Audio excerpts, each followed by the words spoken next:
അധ്യാപകര്, രക്ഷിതാക്കൾ, കുട്ടികൾ, നമ്മൾ 2024-25 പഠനോത്സവത്തിൻ്റെ കൊളംബിൽ വെച്ച് നടക്കുന്ന പരിപാടിയിലാണുള്ളത്. അതിൻ്റെ ഔപചാരികമായ ഉദ്ഘാടനം നിർവഹിച്ചുകൊണ്ട് അടുത്ത കുട്ടികളുടെ പരിപാടികൾ നടത്തുന്നതിന് വേണ്ടി. നമസ്കാരം. ഈ യോഗത്തിന്റെ അധ്യക്ഷൻ നമ്മുടെ സ്കൂൾ ലീഡറും എൻ്റെ പ്രിയ കൂട്ടുകാരനുമായ മുഹമ്മദ് ദിൽഷാൻ. ഈ യോഗം ഉദ്ഘാടനം ചെയ്ത നമ്മുടെ PTA പ്രസിഡന്റ് നിസാർ കാക്ക, അതുപോലെ തന്നെ എൻ്റെ പ്രിയ ബഹുമാനപ്പെട്ട അധ്യാപകരെ, രക്ഷിതാക്കളെ, എൻ്റെ പ്രിയ കൂട്ടുകാരെ, കേരളത്തിലെ പൊതുവിദ്യാലയങ്ങൾ മികവിന്റെ കേന്ദ്രങ്ങളായി മാറിയതിന്റെ ജനകീയ വിലയിരുത്തലാണ് പഠനോത്സവം. പാഠ്യേതര രംഗങ്ങളിൽ മികച്ച നിലവാരം പുലർത്തുന്ന നമ്മുടെ പൊതുവിദ്യാലയത്തിൽ വളരെ വിപുലമായാണ് പഠനോത്സവം ആഘോഷിക്കുന്നത്. മികവിന്റെ പാതയിൽ എന്നും മുൻനിരയിൽ നിൽക്കുന്ന നമ്മുടെ വിദ്യാലയം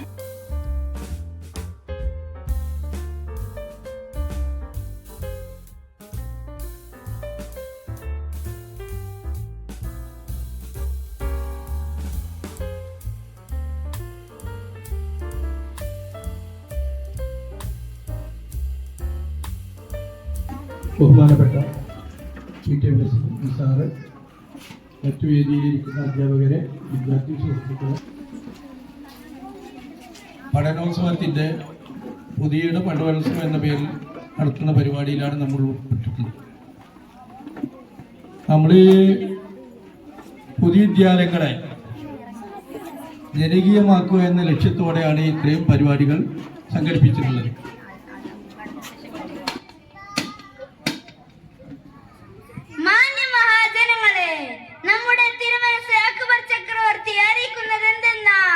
തിരുമനസിന് എല്ലാ കാര്യങ്ങളിലും വേണ്ടത്ര പാണ്ഡിത്യമില്ല.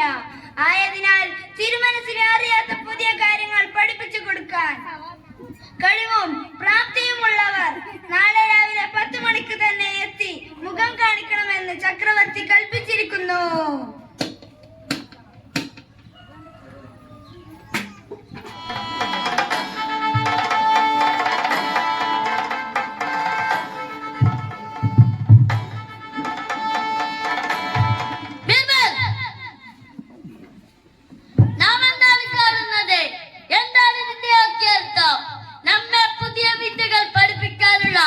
പണ്ഡിതന്മാരെ ഏർപ്പാട് ചെയ്യാനാണല്ലോ നാം പറഞ്ഞത്.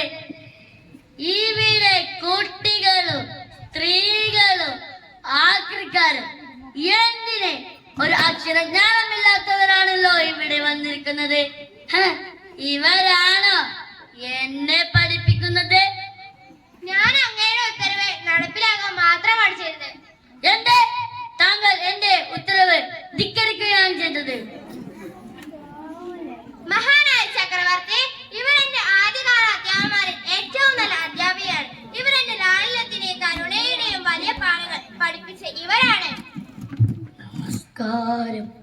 അന്നേ ബുദ്ധിമാനറിയാം എല്ലാം പഠിക്കുക അസാധ്യമാണെന്ന്, എന്നാൽ ഒരു നല്ല മനുഷ്യനാകാൻ എല്ലാവർക്കും കഴിയും. അതെങ്ങനെയെന്ന് എല്ലാവരും പഠിക്കുകയും വേണം.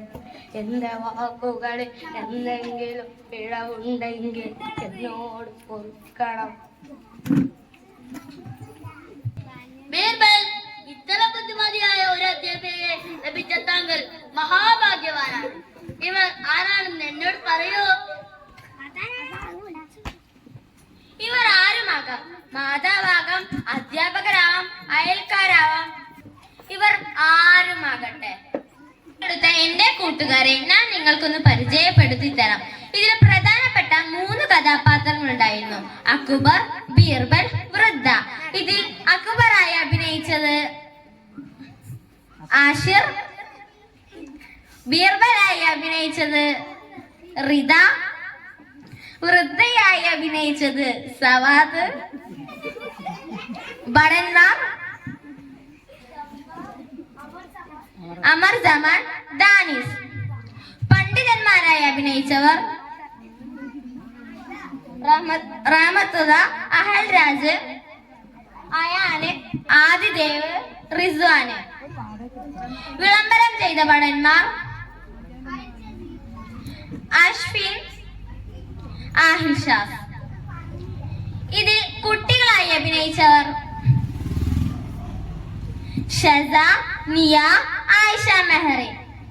കൃഷിക്കാരായി അഭിനയിച്ചവർ മാസിനാസ്. വീട്ടമ്മമാരായി അഭിനയിച്ചവർ ഹന്ന, റാനിയ മിൻഹ. ആക്രിക്കാരായി അഭിനയിച്ചവർ അൻസിറയ, ദിൽഷാൻ.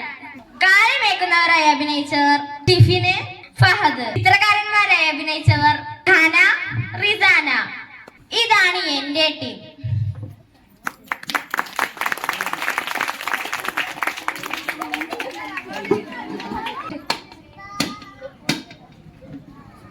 മാന്യമഹാജനങ്ങളെ, നമ്മുടെ തിരുമനസ് അക്ബർ ചക്രവർത്തി അറിയിക്കുന്നത് എന്തെന്നാൽ തിരുമനസിന് എല്ലാ കാര്യങ്ങളിലും വേണ്ടത്ര പാണ്ഡിത്യമില്ല.